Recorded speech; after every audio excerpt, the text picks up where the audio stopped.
So, you can't be surprised that Duran Duran was inducted into the Rock and Roll Hall of Fame last year.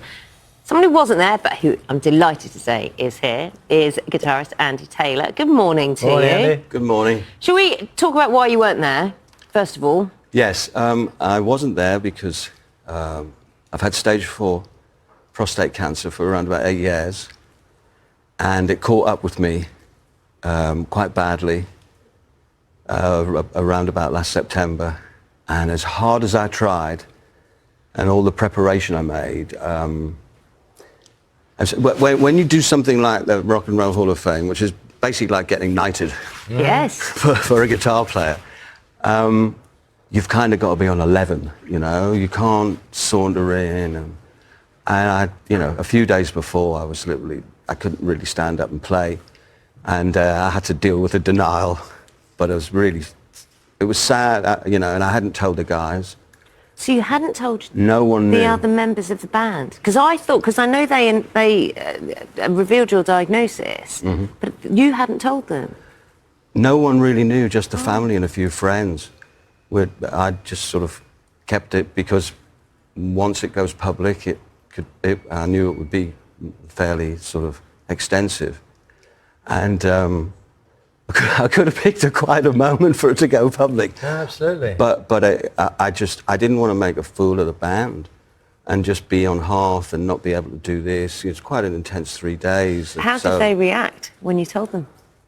We've always had a very dignified, as Simon once said, gentlemanly kind of way with each other. And there's a friend of mine, Merck.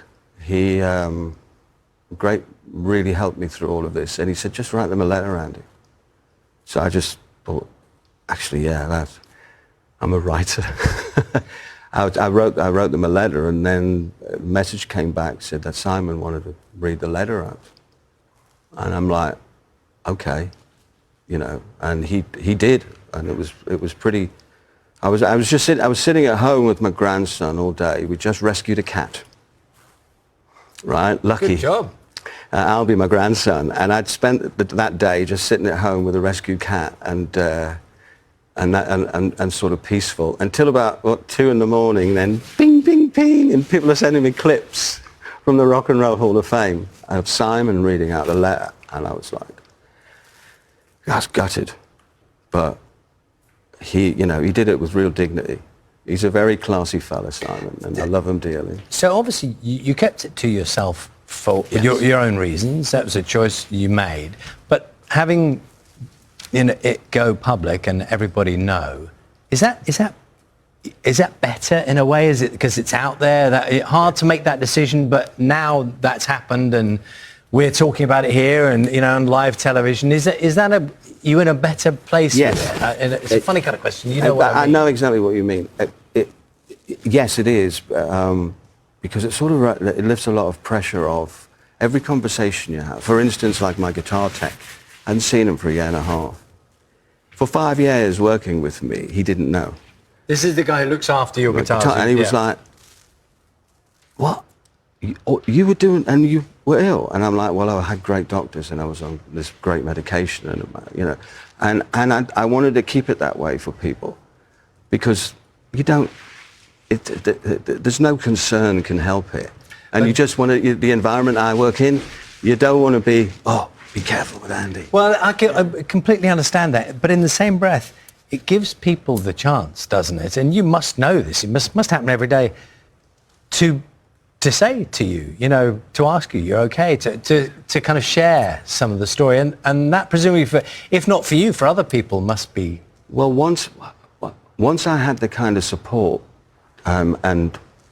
because it wasn't, with something like this going public, being a Duranie, I knew there would be a certain amount of media, and that's what I wanted to protect my family from, was all of that. Once I had the support and the team to help me handle all of that, I was able to go through with it. But the great irony is I missed the biggest night of my life, and within a week I was in touch with an amazing fella called Sir Chris Evans, who has he's the most incredible scientist, and he immediately in his team said, look, let me take a look at it. He did my genomics, looked at it and said, there's a treatment that can save you from, because I was pretty much, you know, it wouldn't have been, I call it the blacklist.